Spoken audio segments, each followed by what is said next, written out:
When I came to Australia, people said, "Oh, why are you going to Australia to be an archaeologist?" And I was able to say, we're talking about the world's oldest continual culture here. We're looking at really significant evidence of incredible agricultural undertakings. This is, like I said, it's the earliest known aquaculture system in the world, really substantial systems. And this, to me, is really important that Australian society recognises that there is this evidence. The lava flow first erupted 30,000 years ago, and from that it took about 22,000 years, so the experts say, for it to settle in what we call its current shape and form. Absolutely incredible landscape. The stony rises are pretty picturesque, so I think we're lucky to have the opportunity to work down on places like these. The eel traps in the Muldoon's property have become, over the last sort of century or so, during which time the site was managed by pastoral farmers, they've become overgrown with trees. The main problem is that the trees, if they should fall, the action of the tree throw will really disrupt the significant features and the archaeological deposits in and amongst them. One of those systems has a scientifically accepted date of 6,600 years ago, so it was built a long time ago, and there's not lots of things that are still on the planet today that are built that are older than that.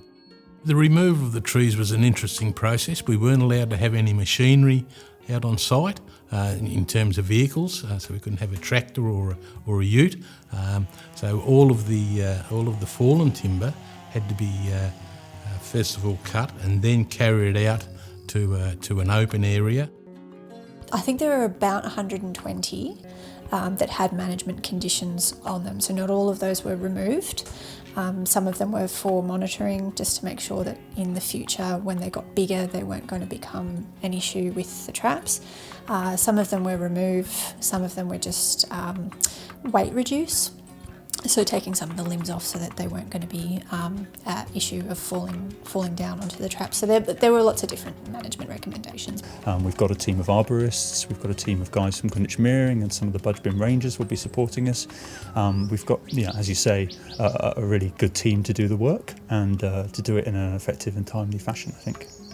The amount of wood that we've removed has been about 10 metres, 10 tonnes. It's a lot of wood. I reckon there was 50 trees on the docket for the job.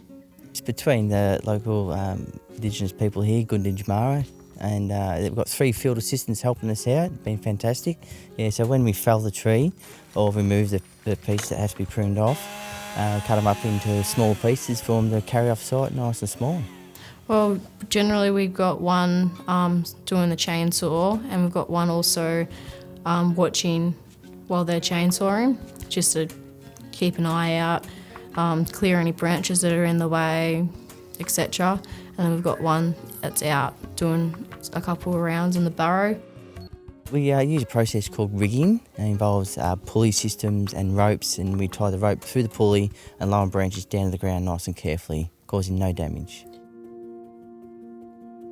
I think the most important people to be there is the community, but I think from our perspective, just to make sure that everybody else who's there is aware of the archaeological importance of the fish traps, it just adds an extra layer, I think, to the overall understanding of what we're there for and what we're actually trying to manage. Achieving World Heritage status for a place like this will really bring to the fore the fact that it wasn't just a case of Aboriginal people being hunter-gatherers. They were engaged in incredibly sophisticated, what we'd probably describe as aquacultural, in this instance, activities. And lots of people have written about how perhaps there should be a middle way between, if you like, a Western description of agriculture and a Western description of hunter-gatherers, and Aboriginal people sat in that space. They were undertaking agricultural activities, they were undertaking aquaculture activities to a really sophisticated and widespread extent.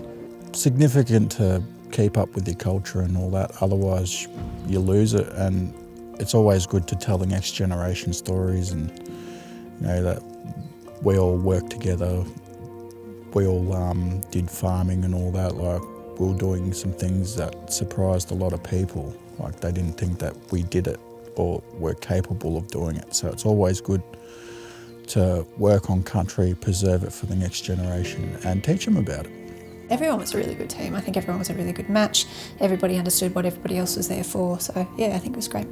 It's about caring for country, about looking after country. I think that we, as traditional owners, over the years we've obtained a number of parcels of land, and we want to improve that country, both the cultural and the environmental health of that country.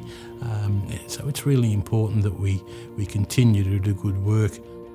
Aboriginal people being the first people, known people to be on the land, and yeah, the eel traps are very significant, being there for over thousands and thousands of years, and having my people, my ancestors, setting themselves up and what they need, and to maintain and to make sure that the sites are all still in form and still intact.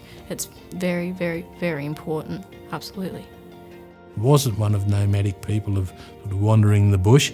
People had permanent housing, permanent food sources, or mostly permanent at least, and they had just such a great knowledge of that country, and that generational knowledge has been passed down over many thousands of years and continues today in a modified form, but it still continues today.